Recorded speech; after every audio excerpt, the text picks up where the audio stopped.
Hey everyone, this is Mr. Nunn again. Today we're going to go over how to graph using a table chart, or an input-output table. So as you can see, we have a table on the right where X corresponds to years and Y corresponds to feet. So we're going to go ahead and write up our points that we're going to actually graph today, our ordered pairs. So you can see our first point is going to be these two ones right here, and that first one is going to be our x coordinate on top because that years corresponds with x. And then our second one is going to be our y coordinate. Now that's one of our ordered pairs. Our next ordered pair, you can see here that our 2 is going to be the x coordinate, and this 3 is going to be the corresponding y coordinate.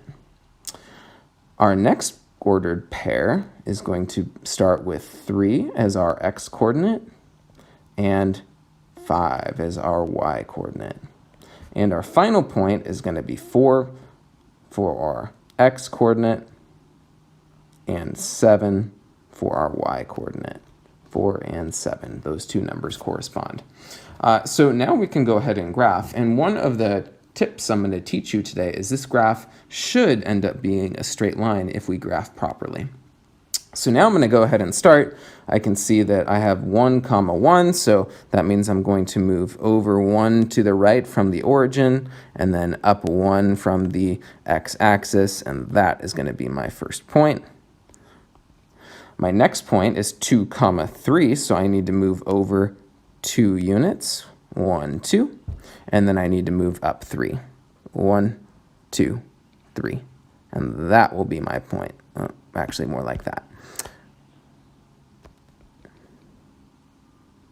Now my next point we can see is 3, 5. So this time I need to just move 1 more unit over to the right from where I just was. And then I need to move 5 units up. 1, 2, 3, 4, 5. And I'll plot that point. Finally, my last point that I need to graph on this table is going to be 4, 7. So of course we need to move 4 units over from the origin. So I'll just move 1 unit over from where I just was at 3. And then I need to move 7 units up from the x-axis. 1, 2, 3, 4, 5, 6, 7. And I'll plot that point. And now let's clean this graph up just a little bit so we can really see it in all its glory. Now, one thing you'll notice is that these do form a line. So this is going to actually form a straight line once we draw our line through these numbers. All right, so I hope that helps you understand how to graph using an input-output table. If you have any questions at all, don't hesitate to email me. This is Mr. Nunn, signing out.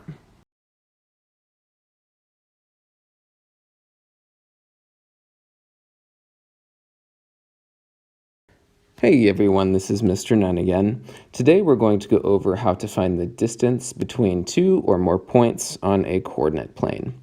So as you can see, we have 4 points on our screen, and the first point that we're going to find, or the first distance that we're going to find, is from T to M.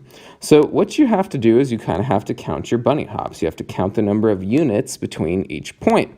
So what I'm going to do is I'm going to start at T. I always like to start top down, left to right. So I'm going to go from T, and I'm going to count down to M. 1, 2. So what that tells us is the distance from T to M is 2 units. And I'll just write U for units. Let's try another one. Let's find the distance from N to M. So the distance from N to M, I always start right at the dot, and I count over using my bunny hops. 1, 2, 3, 4, 5. So the distance from N to M is 5 units. Let's try a harder one. This time, let's try to find the distance from Z to N to M. All right. So starting from Z, let's start counting down. from that point, here we go. 1, 2, 3, 4, 5, 6, 7. All right, so from Z to N, that's 7 units, but we're not quite done because we still have to count over from N to M. So here we go. 1, 2, 3, 4, 5. So in total, we have 7 units here and 5 units here for a total of 12 units. That's the distance from Z to N to M. So I hope that helps you understand a little better how to count the distance between 2 points. Remember, you're always going to label them units unless it specifies something else. If you have any questions, don't hesitate to email me. This is Mr. Nunn, signing out.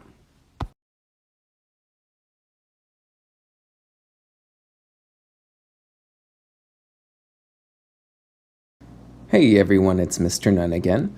Today we're going to be going over how to graph in the second, third, and fourth quadrants. We've had a lot of practice graphing in the first quadrant, so we'll skip that for today. So our first point is going to be the point you see, the coordinate pair, the ordered pair in the top left-hand corner. We have -3, 4. So that -3 tells us instead of moving to the right 3 units like we've been doing, instead we're going to move to the left 3 units from the origin. So here we go. Let's count over 3 units. 1, 2, 3. Now we have to move up 4 units from that x-axis, and by the way, this is our x-axis, and of course this is our y-axis. So now I have to count up 4 units from that point. Here we go. 1, 2, 3, 4. And I'll plot that point nice and big right there. So that is going to be -3, 4.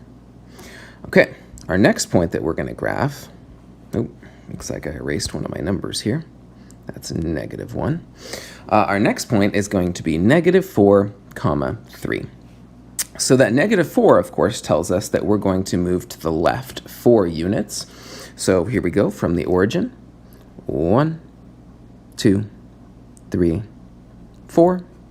And then, of course, that -3, instead of moving up like we've been doing, we're going to move down like you're going down on an elevator. So from the x-axis, I'm going to move down 3 units.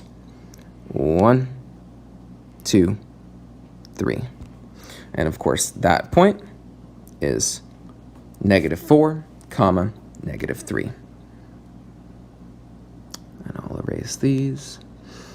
Keep a nice, clean graph here. All right, our next point that we're going to graph is going to be in our fourth quadrant.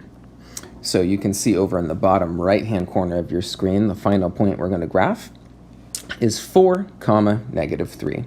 Now the 4 is pretty familiar to us because that's what we've been doing up till now. We've been starting at the origin and moving right, and that's exactly what we're going to do here. So we're going to move right 4 units. 1, 2, 3, 4. Now, of course, that -3 tells us, just like on an elevator, we're going to be moving down 3 units from the x-axis. Here we go. 1, 2, 3.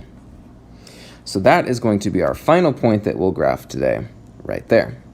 That's at +4, -3. So I hope that helps you understand how to graph. And by the way, you should always check to make sure that your points are accurate. Sometimes you can be off just by a little bit. So I will kind of make sure that I've graphed that in the correct location just by kind of triangulating here. So I see that that line does go up to 4, and I see that does go over to -3 for the y coordinate. So you should always check your point before you press submit or you submit your work, because it's really, really easy to get things wrong with graphing, but it's also really easy to check your work to make sure that you've done it properly. So I hope that helps you understand how to graph just a little bit better. This is Mr. Nunn, signing out.